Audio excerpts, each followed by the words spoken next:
অনেক দিন থেকেই ফ্রিজে কিছু মিষ্টি জমেছিল। এমনিতে রসগোল্লা মিষ্টি সেরকম একটা খাওয়া হয় না, তাই ভাবলাম এইভাবে থেকে থেকে নষ্ট না হয়ে যায় কিছু একটা বানিয়ে নেওয়া যাক। তাই দেখো এখান থেকে মিষ্টির রসগুলোকে আমি চেপে চেপে বের করে দিলাম। এবার এই মিষ্টিগুলোকে আমি জলে একটু ফুটিয়ে নেব, যাতে এর ভেতরে যে মিশ্রিত ভাবটা সেটা যাতে বেরিয়ে যায়। খুব একটা বেশি সময় ধরে এটাকে ফোটানোর প্রয়োজন নেই, 2 থেকে 3 মিনিট মতো গরম জলে একটু ফুটিয়ে নিলেই হয়ে যাবে। মিষ্টিটা যতক্ষণে গরম হচ্ছে ততক্ষণে আমরা চলো একটা মশলা বানিয়ে নিই। একটা মশলা আমরা এখানে তৈরি করে নিচ্ছি। একটা মিক্সিং জারের মধ্যে নিয়ে নিচ্ছি আদা কুচি, লঙ্কা কুচি আর দিয়ে দিচ্ছি এখানে টমেটো কুচি। আমি এখানে একটা বড় সাইজের টমেটোর অর্ধেকটা দিয়েছি। এবার একটা ফাইন একটা পেস্ট তৈরি করে নিতে হবে। বাটা হয়ে গেছে, এবার এটাকে ঢেলে রেখে দিচ্ছি। এখানে আমি আরও একটা পেস্ট বানাবো। তার জন্য এখানে দেখো কাজু আর চারমগজ নিয়েছি। 5-6টা কাজু ছিল আর 1 চামচ মতো চারমগজ ছিল। এবার এটাকেও খুব ভালোভাবে বেটে নিতে হবে। বেটে নেওয়া হয়ে গেছে। এবার ওইদিকে দেখো আমাদের রসগোল্লাগুলোও বেশ ভালোভাবে গরম হয়ে গেছে। এবার আমি রসগোল্লাকে নামিয়ে ঠান্ডা করে নেব। এখানে একটা পাত্রের মধ্যে আমি ঠান্ডা জল নিয়ে নিচ্ছি, এর মধ্যে আমি রসগোল্লাগুলোকে নামিয়ে নেব। এইভাবে প্রায় 2 থেকে 3 বার মতো ধুলে পরে এর ভেতরে যে মিষ্টত্ব ভাবটা পুরোটাই বেরিয়ে যাবে।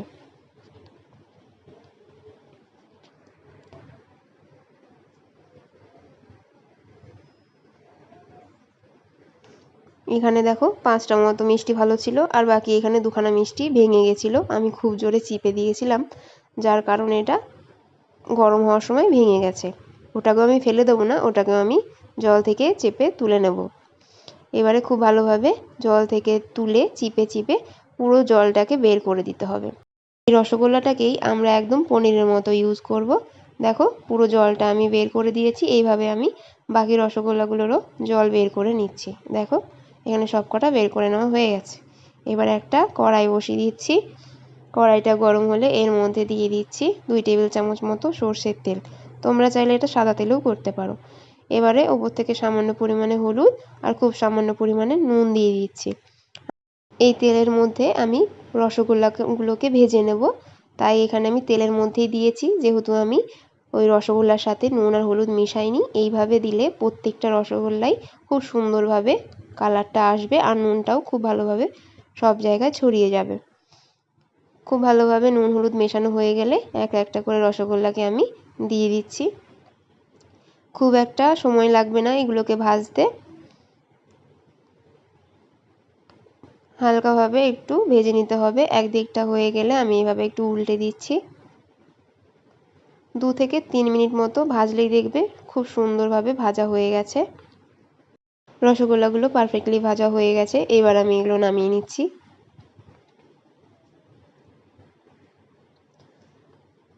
এবারে ওই কড়াইয়ের মধ্যে আমি আরও 1 টেবিল চামচ মতো তেল দিয়ে দিলাম আর দিয়ে দিচ্ছি গোটা গরম মশলা ফোড়নে, দারচিনি, এলাচ আর লবঙ্গ।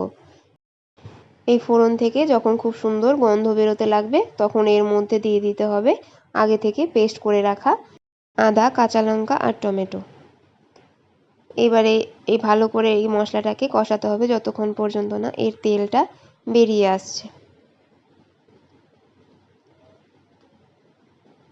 2 থেকে 3 মিনিট মতো কষে নেওয়ার পর যখন এইভাবে তেল ছাড়বে, এবার এর মধ্যে দিয়ে দিচ্ছি 1/2 চা চামচ মতো কাশ্মীরি লাল লঙ্কার গুঁড়ো, দিয়ে দিচ্ছি 1/2 চা চামচ মতো জিরের গুঁড়ো আর 1/2 চা চামচ মতো হলুদ গুঁড়ো।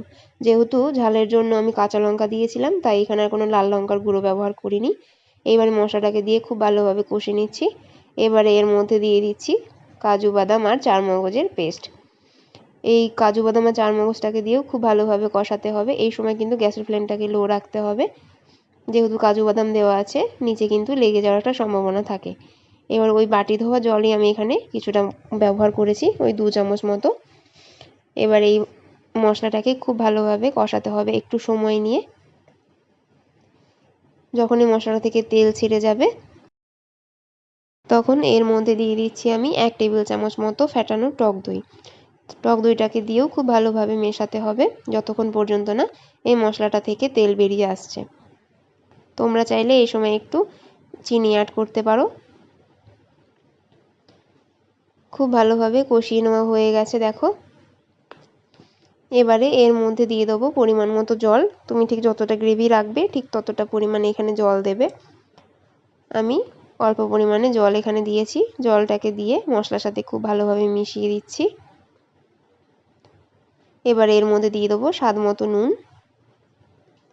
নুনটাকে দিয়ে গ্রেভির সাথে খুব ভালোভাবে মিশিয়ে দিচ্ছি। এবার এই গ্রেভিটা একটু ফুটতে দিতে হবে। ফুটে উঠলে এর মধ্যে আগে থেকে ভেজে রাখা রসগোল্লাগুলোকে দিয়ে দিতে হবে। রসগোল্লাগুলোকে দিয়ে খুব ভালোভাবে একটু গ্রেভির সাথে মিশিয়ে নিচ্ছি।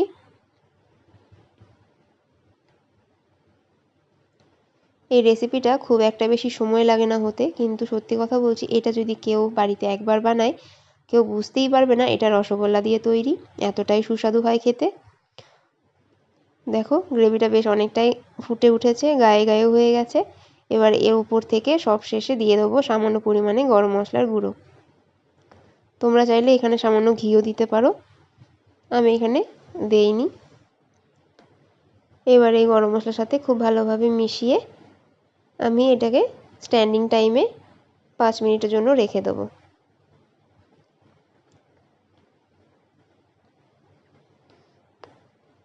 তারপর এটাকে আমি সার্ভ করব। দেখো বন্ধুরা কত সুন্দর লাগছে। এটা দেখতে ঠিক যতটা সুন্দর হয়েছে খেতেও ঠিক ততটাই ভালো হয়েছিল। বাড়িতে একবার হলেও ট্রাই করে দেখো। আর ভিডিওটা যদি ভালো লাগে তাহলে একটা লাইক দিয়ে যেও। আজকের মতো এখানেই শেষ করছি।